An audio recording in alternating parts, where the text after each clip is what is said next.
il nome viene sul saprà, no, no, sulla tua bocca nadirò, quando la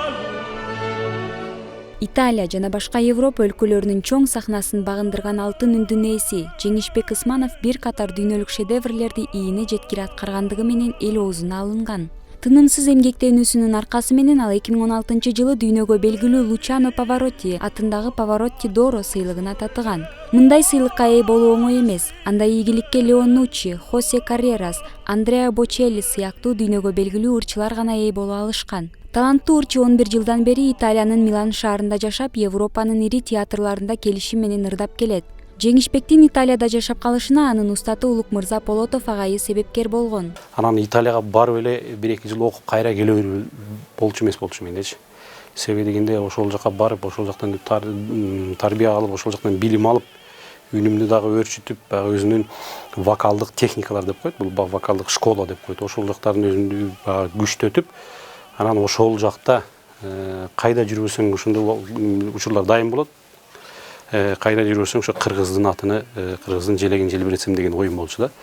Ошол ойлорума, ошол максаттарыма жеттим деп айтсам болот. Дүйнөлүк сахналарда ал Вердинин Риголетто операсында Герцогтун ролун, Травиаттада Альфредтин ролун, Джакомо Пуччинин Богема операсында Рудольфтун ролун аткарган. Ошондой эле анын репертуарында кыргыздын чыгаан музыканттарынын чыгармаларына да орун берилген. Ыр тармагы боюнча алсак, өзүдүн кыргыз болгондон кийин, сөзсүз биздин кыргыз болгондон кийин өзүмдүн репертуарымда кыргыздын өзүнүн элдик ырлар бар, өзүнүн атылдык инсандарыбыз болгон, өзүмдүн агайым болгон Керим Мырзалич Тураповдун чыгармалары бар.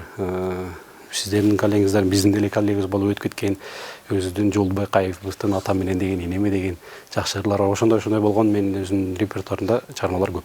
Таланттуу ырчы Ош облусунун Нокат районундагы Кулатов айылында 1984-жылы жарык дүйнөгө келген. 5 баланын кичүүсү 2000-жылы мектепти аяктап, Кыргыз улуттук филармониясынын 2 жылдык студиясында билим алган. Үй бүлөлүү, бир уулдун атасы. Кыргыз болгондон кийин кыргызга үйлөнгөнүм жакшы деп, ал жака барганда дагы эч оюмда эле болгон жок. Кыргыздан эле өзүнүн эле кызыбыз Жалал Абадтан болот дегенде. Азыр менин балам 4 тилде чыгып келатат тили. Үйдө биз кыргызча сүйлөшөбүз, анан келинчегим экөөбүз кээ бирде аралашып орусча да сүйлөшүп калабыз дегендей. Анан итальянча, ал өзү балам азыркы тетиктерден дегенде телефон аркылуу өзү мультфильмдерди көрүп отуруп, англисче мультфильмдерди көрүп, өзү көбүнчө англисче эме болуп атат да. Кудай буюрса айтып коюшат, баягы бир сразу эле көп тилде болсо жакшы, баарын өздөшүрүп кетет дешип коет, эми Кудайдын буйругу.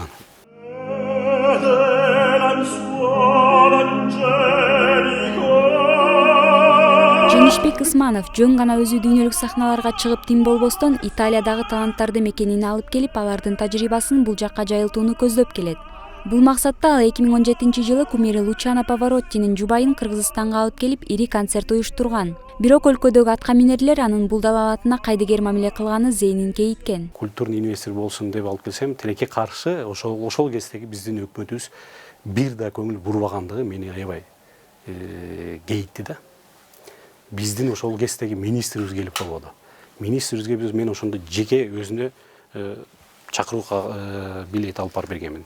Президенттин атына жөнөткөнбүз. Негизи мындай аялды обязательно президент келип кабыл алыш керек эди. Себебинде президент келип кабыл алып колдоо көрсөтүп турса, ал аял деле биздин өзүнүн айткан ойлорумду ишке ашырганга ал аял деле даяр. Бирок мындай тоскоолдуктарга карабай ал өз аракетин уланта берерин айтууда. Өлкөдө таланттуу инсандардын көрүнгөсүн байытууга болгон аракети жаңы бийликтин колдоосуна алынат деген ниетте. Айдай Ташыбекова, Улукбек Абдиев, 7 канал, Бишкек.